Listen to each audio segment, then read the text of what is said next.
Welcome back. There are new developments in the plane crash that is believed to have killed Yevgeny Prigozhin, the head of the Wagner mercenary group.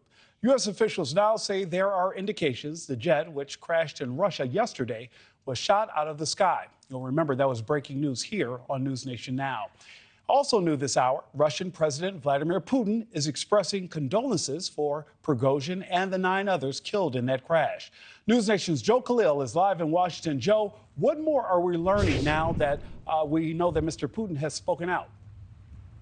Yeah, Nick, you laid out a couple of major updates. So let's start with Vladimir Putin now commenting and expressing condolences for Yevgeny Prigozhin, words that you imagine ring hollow as most American officials believe that Putin is, in fact, behind the death of Prigozhin. The other major updates now that American officials appear to be split on what actually caused that plane to fall out of the sky, but they are at least producing some theories now.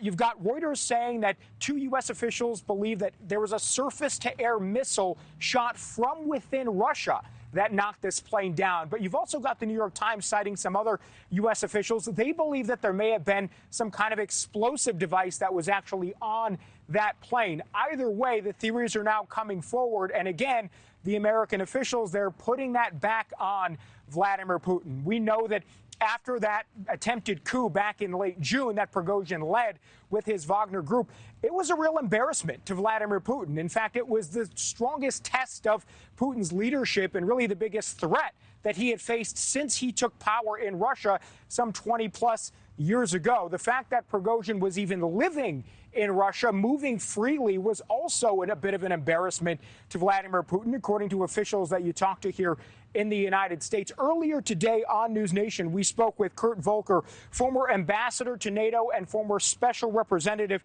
to Ukraine. He said there is essentially no doubt that Vladimir Putin is behind this killing and that he says it is a, quote, assassination attempt.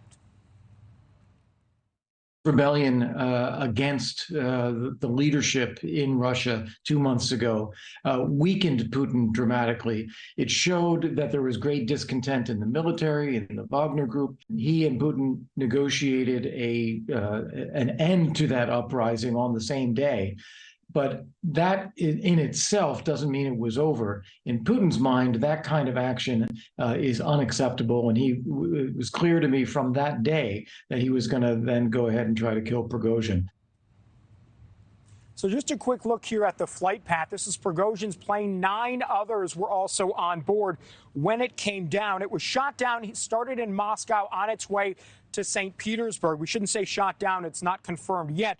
The debris landing 60 miles north of Moscow. Meantime, Nick, there is some other news coming out of Moscow, too, and that is Wall Street Journal reporter Evan Gershkovich. He's been detained there, arrested in March for espionage charges that U.S. officials say are trumped up and are bogus charges. Today, he found out from a judge that he's going to have to be in custody until at least the end of November. So just a quick update there on the American journalist. Joe, quick question before you go. Prigozhin and Putin were bitter enemies at the end, but for years they've been incredibly close.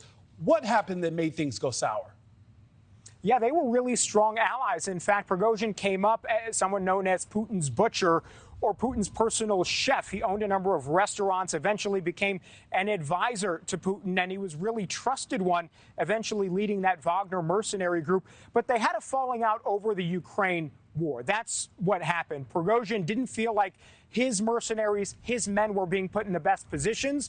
They were, in his view, led to slaughter on the front lines, and he was questioning and openly undermining Russia's military leaders and Vladimir Putin, saying publicly Putin was lying to the Russian people. So obviously that's not something that many get away with in Russia, and we saw here likely the same case now for Prigozhin. Joe Khalil live for us this afternoon at our nation's capital. Joe, thank you so much. Thank you for watching. Go to newsnationnow.com to find News Nation on your television provider. And don't forget to click the red subscribe button below to get more of News Nation's fact-driven, unbiased coverage.